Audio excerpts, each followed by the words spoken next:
माझे नाव नंदिनी आहे आणि माझ्या लग्नाला आता 5 वर्ष पूर्ण झाली आहे. सचिन बरोबर माझे अरेंज मॅरेज झाले होते. माझ्या काकांच्या जवळच्या मित्राचा सचिन मुलगा होता. त्यामुळे पहिल्यापासूनच त्याला आमच्या घरातील सगळे लोक ओळखत होते. त्याची नोकरी पण चांगली होती आणि सचिनची घरची आर्थिक परिस्थिती देखील काकांना पहिल्यापासूनच माहिती होती. त्यामुळे काकांनीच आमच्या लग्नाला जास्त पुढाकार घेतला. सचिन एका कंपनीमध्ये चांगल्या पदावर कार्यरत होता.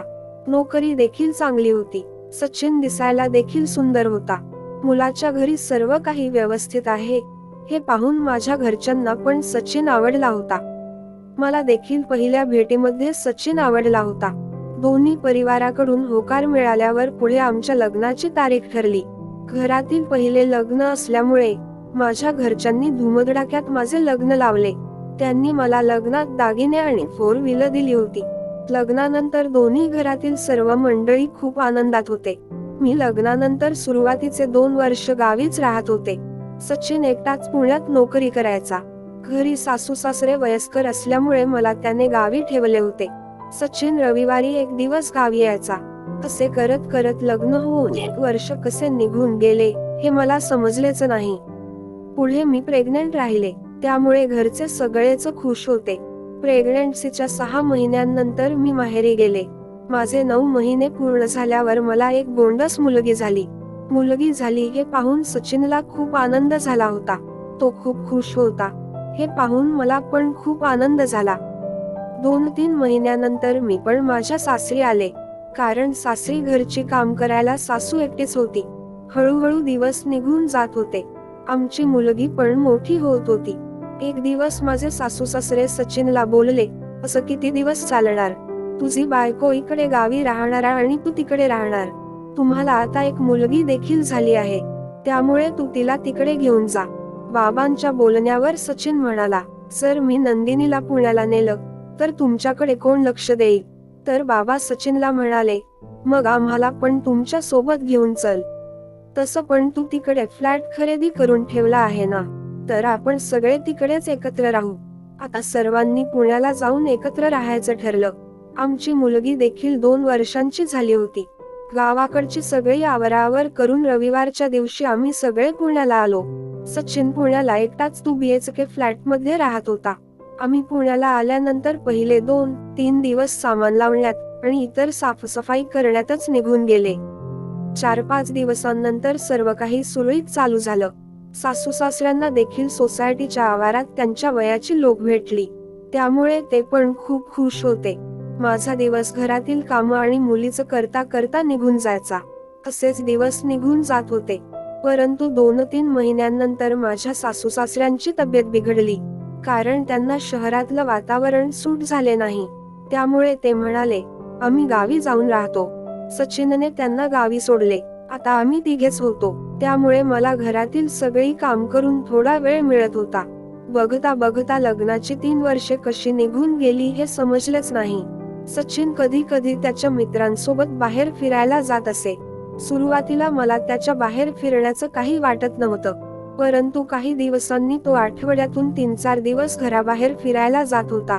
हळूहळू आमच्यात होणारा संवाद देखील कमी होऊ लागला. सचिन आता लहान लहान गोष्टींवरून माझ्यावर चिडायला लागला होता. याचं मला थोडं आश्चर्य वाटू लागलं. परंतु काही वेळाने तो माझ्याजवळ येऊन मला सॉरी देखील म्हणत असे. त्यामुळे मी पण त्यांच्या चिडचिडेपणाकडे जास्त लक्ष देत नव्हते. एक दिवस ते मला म्हणाले, माझ्या ऑफिसमध्ये कामाचा खूप ताण आहे. त्यामुळे तू माझ्या जवळ येत जाऊ नकोस. मला माझा राग आवरता येत नाही आणि ऑफिसच्या टेन्शनमुळे सगळा राग तुझ्यावर निघतो. तू माझ्यापासून जरा लांबच राहत जा. माझी रात्रीची झोप देखील नीट होत नाही. मी त्याला ठीक आहे म्हणत स्वतःला आपल्या रोजच्या कामात व्यस्त करून घेतले होते. असेच दिवस निघून जात होते. आमच्यातील संवाद आता पूर्णपणे कमी झाला होता. आता माझ्या आयुष्यात फक्त माझी मुलगी काव्याच राहिली होती. सचिनने आधीच मला ऑफिसमध्ये असलेल्या तणावाबद्दल सांगितले असल्यामुळे मला त्यांच्या कोणत्याही वागणुकीचे एवढं काही वाईट वाटत नव्हते. परंतु एक दिवस माझ्या आयुष्यात असा आला की त्यामुळे माझ्या पायाखालची जमीनच सरकली. सचिन ऑफिसमधून आला आणि मला म्हणाला, आजपासून तू मला एकटं सोडून काव्याच्या बेडरूम मध्ये झोपत जा. आधीच ते मला अजिबात वेळ देत नव्हते आणि आता त्यांच्या तोंडून हे ऐकताच माझ्या डोळ्यात अश्रू आले. मी पण एक माणूस आहे, मलाही फिलिंग्स आहेत. मी त्यांच्या घरात काम करणारी मोलकरीण नसून त्यांची बायको आहे. मी त्यांना समजावण्याचा खूप प्रयत्न केला, परंतु माझं सगळं समजावणं निरर्थक होते. घरात वाद नको म्हणून मी गप्प बसले. सुरुवातीला मला काही जास्त वाटले नाही, परंतु या गोष्टीला हळूहळू 4 ते 5 महिने होऊन गेले. तेव्हा मला थोडं वेगळंच वाटले आणि आता मला त्यांच्यावर संशय येत होता. कारण रात्री 12 नंतर त्यांच्या रूम मधून हळू आवाजात बोलण्याचा आवाज यायचा. या विषयावर मी सचिन बरोबर 2-3 वेळा चर्चाही केली, परंतु तो माझ्यावर खूप चिडायचा आणि बोलायचा, तुझा माझ्यावर विश्वास नाही का?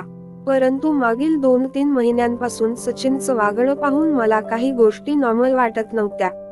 एक दिवस मी काव्याला शाळेत सोडण्यासाठी जात असताना काव्याने सचिनला एका आलिशान हॉटेल समोर पाहिले. मी स्कूटी त्याच्या दिशेने घेतली तर मी पाहिले की तो एका मुलीबरोबर त्या हॉटेलमध्ये जात होता. जेव्हा तो रात्री घरी आला तेव्हा मी त्याला सर्व काही स्पष्टपणे विचारले, तर त्याने माझ्या बरोबर भांडायला सुरुवात केली. मी त्याला विचारले की तुमच्या सोबत हॉटेलमध्ये जाणारी मुलगी कोण होती? तर त्याने सुरुवातीला उडवाउडवीची उत्तरं दिली, परंतु काही वेळाने चिडून त्याने मला सांगितले की माझं त्या मुलीबरोबर आपल्या लग्नाच्या आधीपासूनच प्रेम आहे. आम्ही दोघं लग्न करणार होतो, परंतु तुझ्या काकांनी माझ्या वडिलांना आपल्या लग्नाबद्दल राजी केले आणि आपले लग्न झाले. मला पहिल्यापासूनच हे लग्न मान्य नव्हते, परंतु माझ्या वडिलांच्या पुढे माझं काही चालले नाही. नाईलाजास्तव आपले लग्न झाले. हे सर्व ऐकून मी पूर्णपणे हादरले, कारण मी माझ्या आयुष्यात बऱ्याच गोष्टी ऍडजस्ट करून जगत होते. तो माझ्याबरोबर जास्त बोलत देखील नव्हता आणि मागील 5 महिन्यांपासून आम्ही वेगळे झोपत होतो. आमच्या दोघांमध्ये भांडण व्हायला सुरुवात झाली होती. आमच्या भांडणाचा परिणाम आमच्या मुलीवर होत होता, कारण तिला देखील आता थोडं थोडं समजत होतं. आमच्या भांडणांमुळे तिचे अभ्यासात मन लागत नव्हते. मला माझ्या मुलीची अशी अवस्था पाहावत नव्हती. त्यामुळे मी सचिन बरोबर या विषयावर स्पष्टपणे बोलण्याचा निर्णय घेतला. मी माझ्या सासूसासऱ्यांना आणि माझ्या घरच्यांना पुण्याला बोलावून घेतले. मी सर्व हकीकत त्यांच्या कानावर घातली आणि मी सचिनला डिवोर्स देऊन स्वतःच्या मेहनतीवर माझ्या मुलीला वाढवण्याचा निर्णय घेतला. मी सचिनला डिवोर्स देऊन माझ्या माहेरी जाऊन राहिले, कारण शेवटी हे लग्न घरच्यांच्या मर्जीने झाले होते. त्यामुळे सर्व निस्तरायची जबाबदारी माझ्या एकटीची नव्हती. मित्रांनो, तुम्हाला ही कथा कशी वाटली? कमेंट बॉक्स मध्ये जरूर सांगा. कथेला लाईक, शेअर आणि चॅनल वर नवीन असाल तर सबस्क्राईब करायला विसरू नका. धन्यवाद.